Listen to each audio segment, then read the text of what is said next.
नमस्कार मित्रों, कैसे हैं आप सभी। आशा है कि खुश होंगे और स्वस्थ होंगे।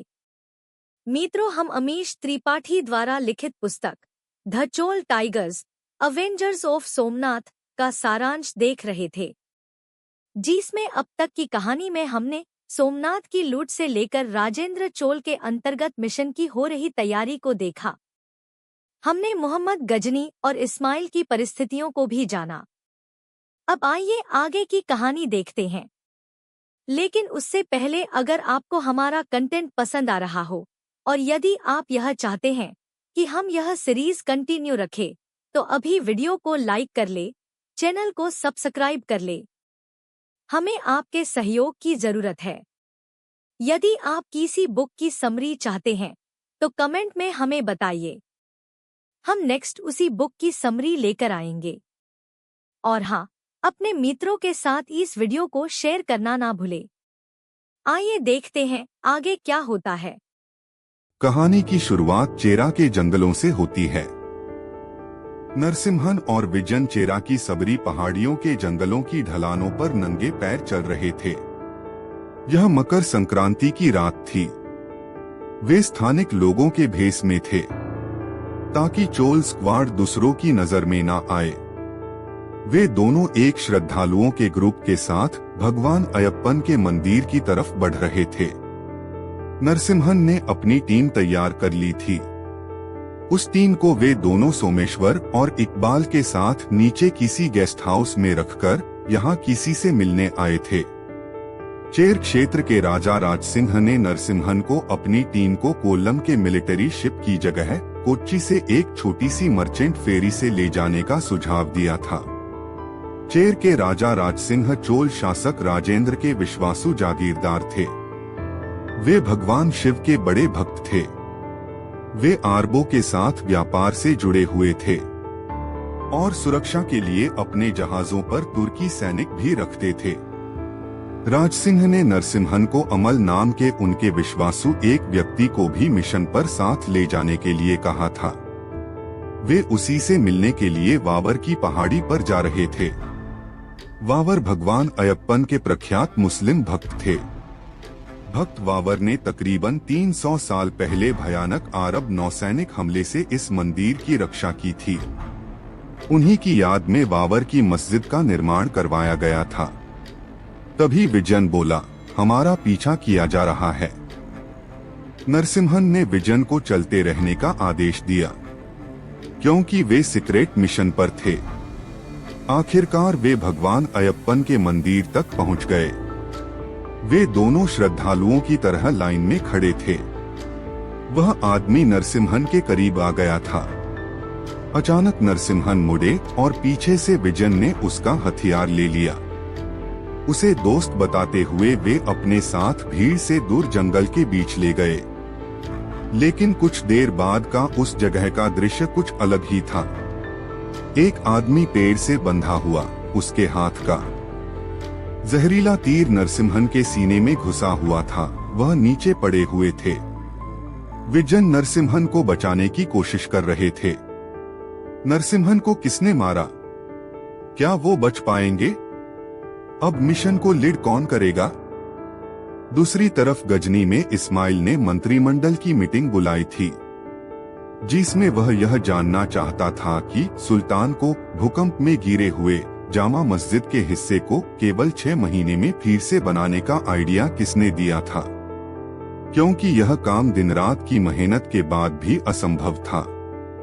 उसने पहले सबसे अच्छे से बात करी, लेकिन किसी मंत्री ने उसे भाव नहीं दिया। फिर मंत्री के मुखिया ख्वाजा हसन से सीधे तौर पर पूछा कि इसकी साजिश किसने की है।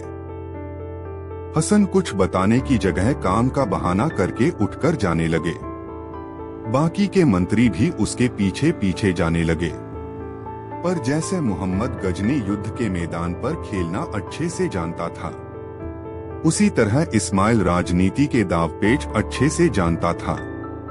उसने जाते हुए मंत्रीगण के सामने उनके द्वारा किए भ्रष्टाचार के कई सबूत को रख दिया, और उनमें से एक मंत्री जो यहाँ नहीं था, उसे भी मोहम्मद के हाथों पकड़ा देने का बता दिया। जिससे बाकी के मंत्री डर गए और ख्वाजा हसन जो जानते थे कि वो इस्माइल से अब जीत नहीं सकते, उसने सच बोल दिया। यह साजिश बेगम कौंसरी जहां की थी। ख्वाजा हसन कौंसरी जहां के खास लोगों में से एक थे।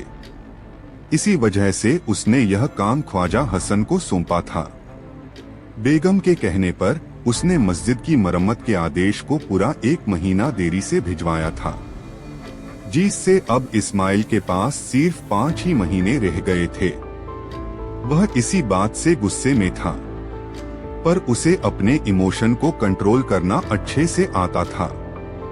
बड़े ही राजनैतिक अंदाज में उसने ख्वाजा हसन और दूसरे मंत्रियों को धमकी देते हुए कहा कि उसका यह कार्य अगर पूरा न हुआ तो भ्रष्टाचार के सबूत मोहम्मद गजनी के हाथों में होंगे। और गजनी में भ्रष्टाचार की सिर्फ एक ही सजा थी, मौत। वह सबको जाने के लिए कहता है और अपने रूम में आकर तालिब को बेगम कौंसरी जहां के पास अपने जासूस रखवाने का आदेश देता है, ताकि वह उसकी हर चाल के बारे में पता लगा सके।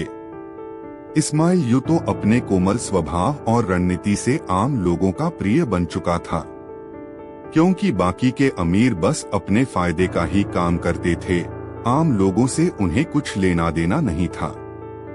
जबकि इस्माइल आम लोगों से जुड़ना और उनकी चिंता करने वाले गवर्नर के तौर पर अपनी छवि बना चुका था, पर यह छवि सिर्फ दिखावे की थी, सिंहासन के ताज तक पहुंचने के रास्ते के तौर पर। इस तरफ विजन एक स्कूनर नाव के डेक पर खड़े खड़े आसमान में ध्रुव के तारे को देख रहे थे। वे सभी कोच्चि के अल्पुझा गांव से नाव लेकर गजनी की ओर चल पड़े थे। विजन अपनी आंखें बंद करके जंगल में हुए हादसे के बारे में सोच रहा था। कैसे नरसिम्हन और विजन ने बिना किसी को एहसास हुए उस व्यक्ति को जंगल की ओर ले गए। वहां उस व्यक्ति और नरसिम्हन में युद्ध हुआ। नरसिम्हन उस पर भारी पड़ते हैं और उस व्यक्ति को पेड़ से बांध दिया। उससे पीछा करने की वजह पूछने पर बस इतना पता चला था कि वे 15 लोग हैं। कुछ और पता न चलने पर नरसिम्हन ने उसे खत्म कर दिया। फिर नरसिम्हन और विजन ने एक एक करके सभी 14 लोगों को मार डाला, परंतु 15वें को बुरी तरह से घायल करके पेड़ से बांध दिया। जानकारी लेने के लिए उसने हार मानकर सब बता दिया। ये लोग किसी के कहने पर नहीं, पर अपने मित्रों की मृत्यु का बदला लेने आए थे। वे कोच्चि में ड्यूटी पर थे और इत्तेफाक से उन्हें नरसिम्हन दिख गए, जिन्होंने 10 साल पहले चोल और चालुक्यों के बीच हुए युद्ध में उनके सारे सैनिकों मित्रों को मार डाला था। ये सभी उसी का बदला लेना चाहते थे। नरसिम्हन ने उसे समझाते हुए कहा कि अगर वो उन्हें नहीं मारता तो वे नरसिम्हन को मार डालते। युद्ध में जाने अनजाने कई लोग मारे जाते हैं। नरसिम्हन उस वक्त विवश थे, पर वो व्यक्ति फिर भी नरसिम्हन को हत्यारा ही मान रहा था। उसने बेहोश होने का नाटक किया। जैसे ही नरसिम्हन उसके पास आया, उसके हाथ में रहे जहरीले तीर को नरसिम्हन के दाएं कंधे में घुसा दिया। यह देखकर विजन ने नरसिम्हन को दूर करके उस व्यक्ति को मार डाला और नरसिम्हन को संभालने लगा। अब सुबह होने को आई थी। श्रद्धालुओं के आने का समय होने लगा था। दूर से कुछ घुड़सवार आते दिखे। विजन उनसे नरसिम्हन को बचाने की विनती करने लगा।